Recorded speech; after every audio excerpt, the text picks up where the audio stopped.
Assalamualaikum warahmatullahi wabarakatuh. Baik, kita lanjutkan lagi pembelajaran kita yang kemarin tentang masalah hudud dan hikmahnya. Sekarang kita memasuki pada materi qadhaf. Menurut bahasa, qadhaf artinya adalah melempar dengan batu atau sejenisnya. Sedangkan menurut istilah, qadhaf adalah melemparkan tuduhan zina kepada seorang yang dikenal baik secara terang-terangan. Jadi penuduhan ini secara terang-terangan, tidak hanya dalam hati tetapi secara terang-terangan dan disampaikan kepada orang lain bahwa si A telah melakukan perzinaan. Dia adalah seorang pelacur dan lain sebagainya. Hukum dari qadhaf ini adalah haram dan merupakan salah satu dosa besar yang diharamkan oleh syariat Islam. Ini sesuai dengan dalil Quran surat An-Nur ayat 23 yang berbunyi, A'udzubillahi minasyaitonirrajim.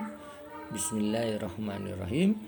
Innal ladzina yarmunal muhsanatil ghafilatil mu'minati lu'inu fid dunya wal akhirah walahum adzabun adzim.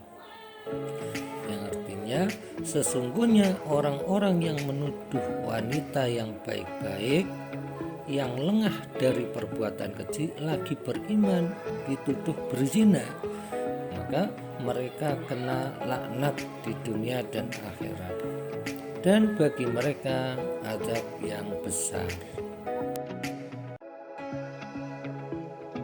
Had atau hukuman bagi pelaku qadhaf adalah cambukan sebanyak 80 kali bagi orang merdeka dan cambukan 40 kali bagi budak. Karena hukuman budak itu setengah dari hukuman orang yang merdeka. Dan gambar ini hanya sebagai contoh ilustrasi praktek penerapan hukuman cambuk ya. Syarat berlakunya had qadhaf. Ini yang pertama adalah tertuduh berzina adalah muhson. Pengertian muhson dalam qadhaf ini berbeda dengan muhson dalam masalah zina. Kalau dalam qadhaf ini, muhson yang dimaksud adalah orang baik yang benar-benar tidak pernah melakukan perzinaan.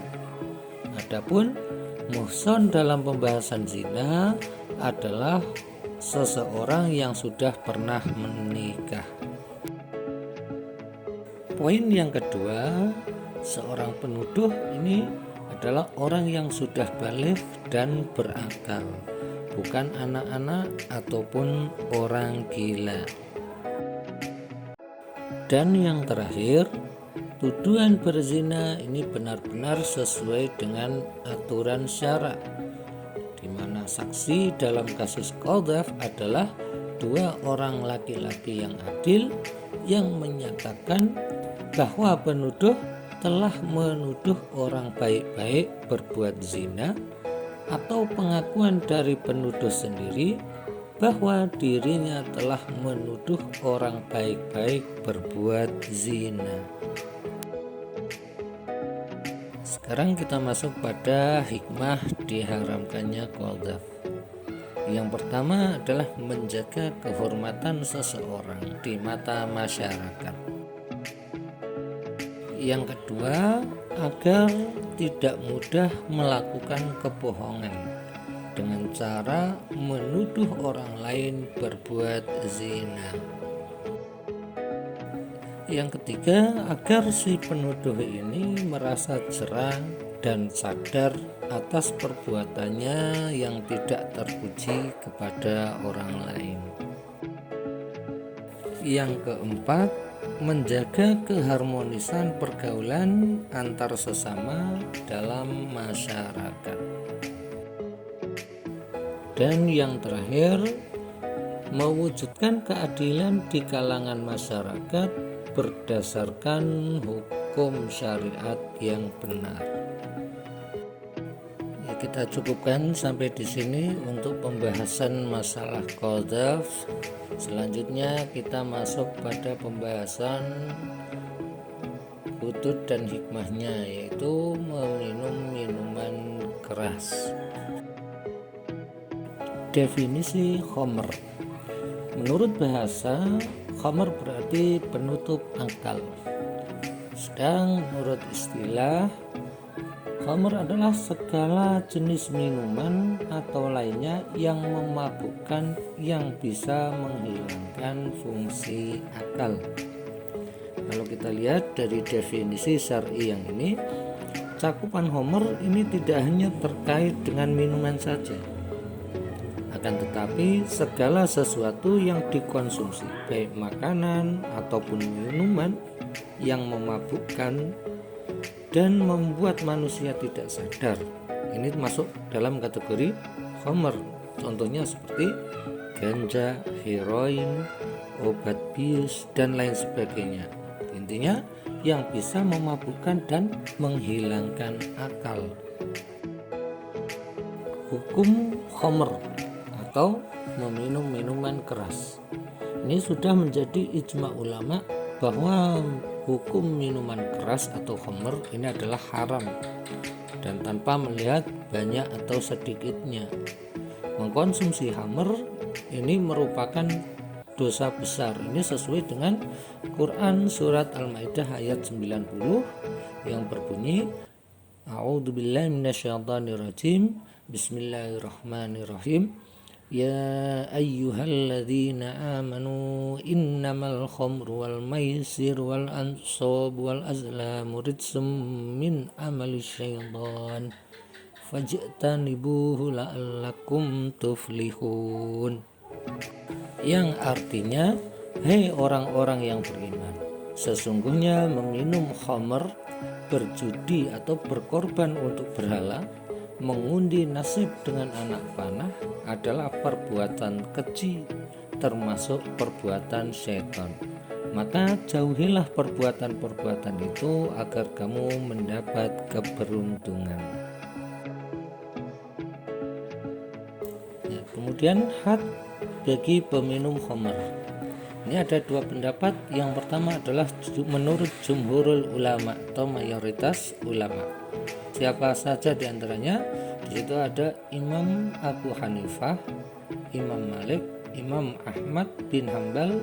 Mereka berpendapat bahwa jumlah pukulan dalam had minuman keras adalah 80 kali, dengan alasan bahwa para sahabat di zaman Umar bin Khattab pernah bermusyawarah untuk menetapkan seringan-ringannya hukuman had.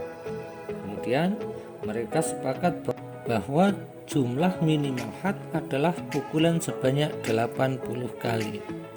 Dari kesepakatan inilah selanjutnya Umar bin Khattab menetapkan bahwa had bagi peminum khamr adalah cambuk sebanyak 80 kali. Pendapat yang kedua ini adalah pendapat dari Imam Syafi'i, Imam Abu Daud, dan ulama Zahiriyah. Mereka berpendapat bahwa jumlah had minuman khamr adalah 40 kali cambuk. Tetapi imam atau hakim ini boleh menambahkan sampai 80 kali. Dan tambahan 40 kali ini merupakan takzir, bukan termasuk had. Takzir yang mana merupakan hak atau kebijakan dari hakim. Selanjutnya, hikmah diharamkannya khamr. Yang pertama adalah terhindar dari kejahatan karena pengaruh khamr. Yang kedua, menjaga kesehatan jasmani rohani dari berbagai penyakit yang disebabkan oleh pengaruh minum khamr, seperti busung lapar, hilang ingatan, atau berbagai penyakit berbahaya lainnya.